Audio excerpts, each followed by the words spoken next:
Have you ever wondered how a seemingly safe work environment can suddenly become a hazard? Let's delve into the world of health, safety, and environment, or HSE risk assessment, to understand this better. Consider the case of a manufacturing company in the heartland of America. They had an impeccable safety record for over 2 decades. But in the spring of 2023, a routine safety inspection uncovered a major risk. The company's storage facility, which housed hazardous materials, was on the brink of a disaster. The HSE risk assessment team, which had been periodically monitoring the site, had missed a crucial factor: the age of the storage tanks. These tanks, originally designed to last for a decade, were now over 20 years old, an accident waiting to happen. This incident underscores the importance of comprehensive HSE risk assessments.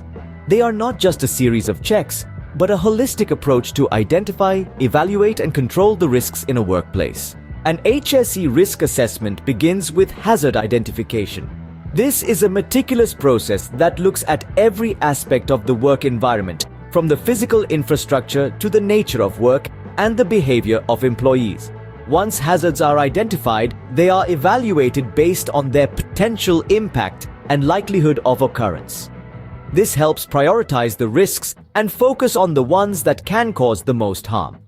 The next step is implementing controls to mitigate these risks. This could be in the form of safety equipment, training programs, or changes in work processes.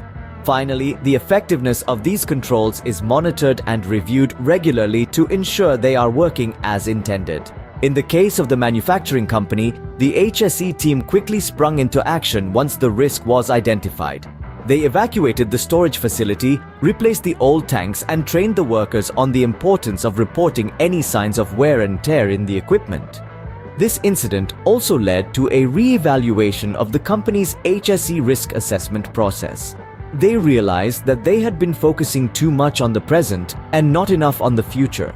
This was a wake-up call for them to consider the life cycle of their infrastructure and equipment in their risk assessments. HSE risk assessment is not just about ticking boxes. It's about understanding the complexities of a work environment and making it safer for everyone. It's about being proactive rather than reactive. To summarize, an effective HSE risk assessment involves identifying hazards, evaluating their potential impact, implementing controls to mitigate the risks, and regularly monitoring and reviewing these controls. Remember the case of the manufacturing company. A comprehensive HSE risk assessment could have prevented the near disaster. Let it serve as a reminder of the importance of a thorough and forward-looking approach to safety at the workplace. So next time you look at your work environment, don't just see the physical objects, see the potential hazards and the steps that can be taken to mitigate them. That's what HSE risk assessment is all about.